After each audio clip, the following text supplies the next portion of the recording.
ஆண்டவராகிய இயேசு கிறிஸ்துவின் நாமத்தில் உங்களுக்கு வாழ்த்துக்கள். எல்லாரும் எப்படி இருக்கீங்க? சோமா இருக்கீங்களா? சந்தோஷமா இருக்கீங்களா?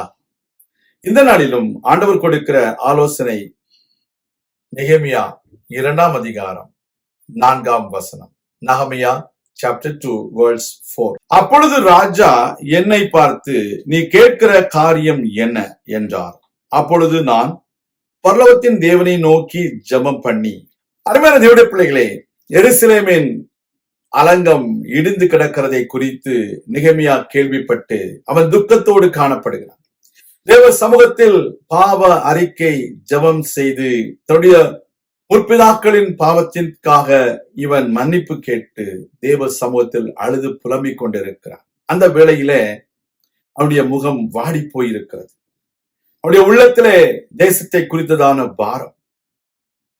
அவன் பானபாத்திரக்காரனாக இருந்தது பொழுது அர்த்தசஷ்டா ராஜா அவனிடத்திலே கேட்கிறான், நெகேமியாவே, உன்னுடைய முகம் துக்கமுகமாய் இருக்கிறதே, உனக்கு நான் என்ன செய்ய வேண்டும்? நீ வேண்டுகிற காரியம் என்ன என்று கேட்கிறான். கர்த்தருடைய பிள்ளைகளே, உங்களுடைய ஜபத்திற்கு பதில் அளிக்கும்படிக்கு கர்த்தர் ராஜாக்களை, அதிகாரிகளை உங்களுக்கு சாதகமாக அவர் மாற்றுவார்.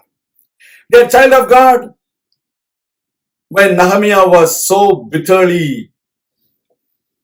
grieved about the situations of the city Jerusalem, he prayed God. He was worried about his people and about his land. God understood the prayer of Nehemiah. He was grieved in his heart bitterly. He was upset in his mind. You know what? The king asked Nehemiah, well, how can I help you? Why are you so upset? How can I make you happy? This is what the question of the king to Nehemiah. There are times you don't need to go and tell your problems with your superiors. You don't need to go and share your problems with your bosses. But the Lord God will make them to inquire about your well-beings. That is our God. Because the hearts of the kings are in the hands of the Lord. He will turn according to his will. We need to understand. You need to understand, when you pray, God is going to answer you. But is your prayer a selfish prayer or a prayer for your nation? The walls around Jerusalem are broken. Many illegal things are happening.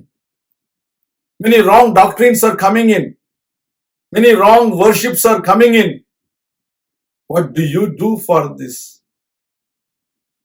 Do you pray for your nation so that God will answer and help?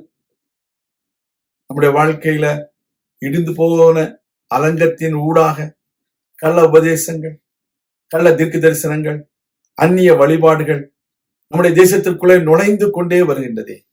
தேசத்தை காக்கும்படிக்கு நம்ம திறப்பின் வாசலிலே நிற்கிறோமா? நாம் எதற்காக வேண்டிக் கொள்கிறோம்?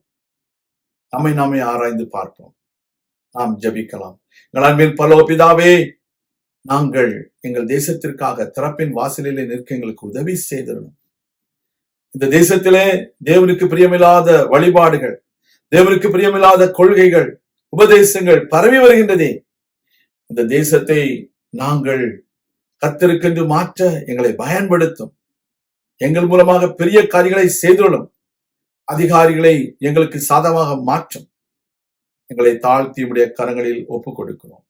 இயேசு கிறிஸ்துவின் நாமத்தில் ஜெபிக்கிறோம் எங்கள் நல்ல பிதாவே, ஆமேன். கர்த்தர் தாமே உங்களை ஆசீர்வதிப்பாராக. ஆமேன்.